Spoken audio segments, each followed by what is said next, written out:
I've been working on environment probes lately, and the implementation is similar to what we had in Leadworks, but it's just much more advanced.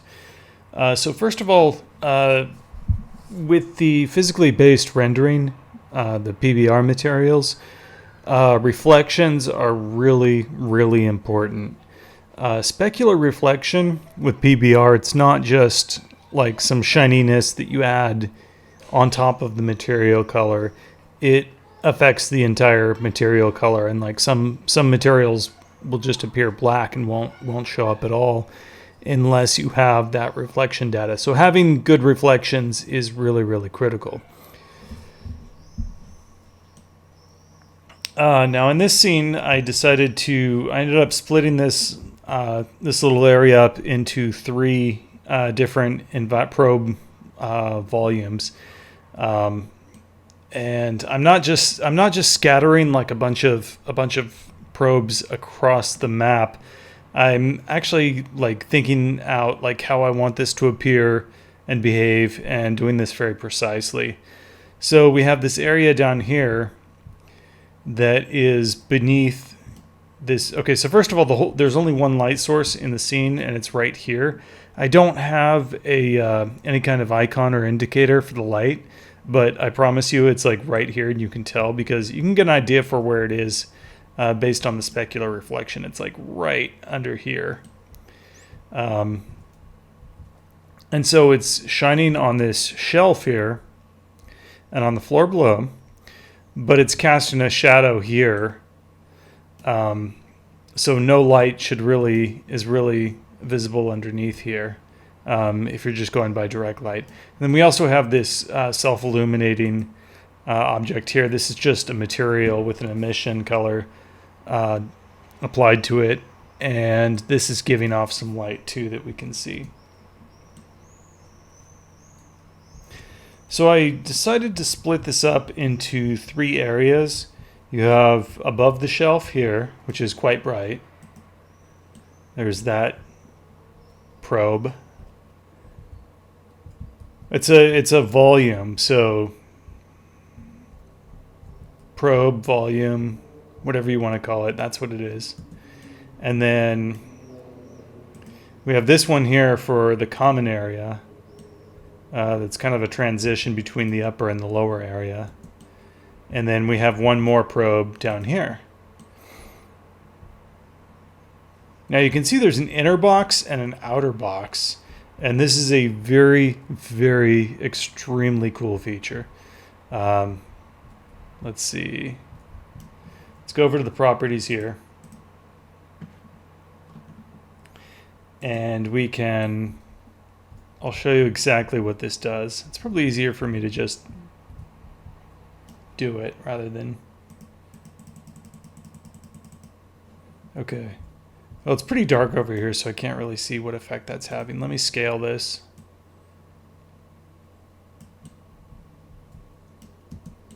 Okay. Okay, there you can see on the... it's still pretty dark. I'll move this all the way over here. Okay, you can see this wall here. This has no direct light. This has no direct lighting because the light is up here, right?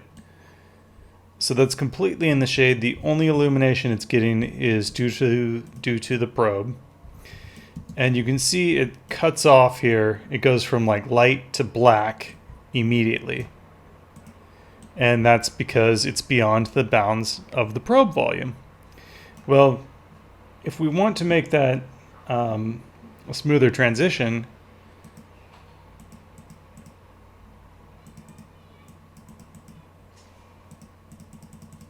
we can.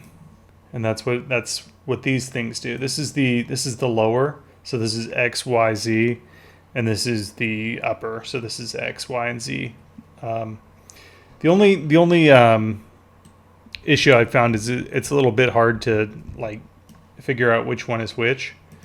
So you just have to click buttons and see what moves. Okay, but you see, I just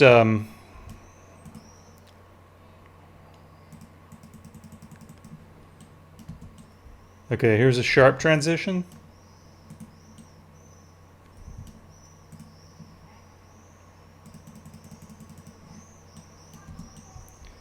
And here's a very soft transition. Whoa. Well, what do we use this for? I can show you.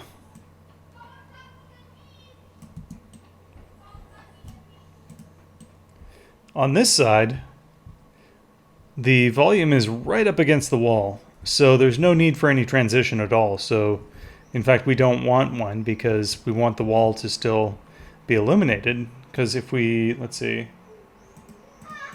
if we start pulling that in, then this wall turns black here. We actually want that to go, that inner box to be flush with the wall here. So there's no transition here, it's perfectly sharp, and that's okay because we're just nested in the corner here. But here, we want this to smoothly transition out. So we have this area here, this gap here, where it's this transition zone, basically. And we could transition this from light to pitch black out here, or we could transition to another environment probe, which is what I did here. Okay, so if you look at this probe volume and this one, you can see they both have like a big gradient zone like right out here in the front because we're blending with this guy who also has a big transition zone. In fact, it's going like halfway, all the way back to the center of the object. Let's see.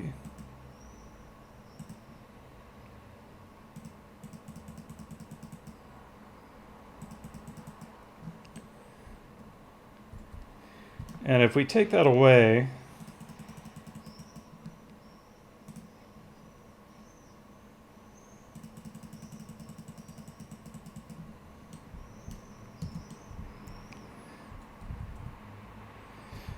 now we have these obvious seams where one probe's influence is switching over to another one's, and we don't like these seams.